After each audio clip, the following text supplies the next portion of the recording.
तीन बहुराण्या नावाची एक सिरियल करत होते. याच्यामध्ये मी 3 पैकी एक बहुराणी होते. तो झी टीव्ही वरती यायचा शो आणि त्या सिरियलसाठी मी सकाळी 7 ते रात्री 2 शूटिंग केलंय.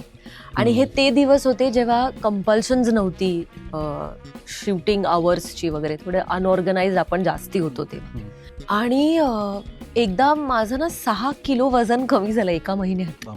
आणि मला असं लक्षात आलं की मी फिजिकली हे करूच शकत नाहीये, पण टेलिकास्ट आहे करून करतोच आहोत.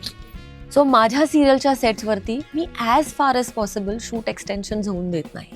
9ची शिफ्ट हे 10 वाजता, 10:15, 10:30 डोक्यावरनं, पण मी संपवा. डे नाईट वगैरे मी ॲज फार एज पॉसिबल करत नाही. त्यामुळे तू माझी कुठच्याही सिरियलच्या टीमला विचारलंस तर एका वर्षामध्ये 4, 5, 6 वेळापेक्षा जास्ती I have not done an overtime. Waman Hari Pethe jewellers प्रस्तुत catch up with Manava Naik.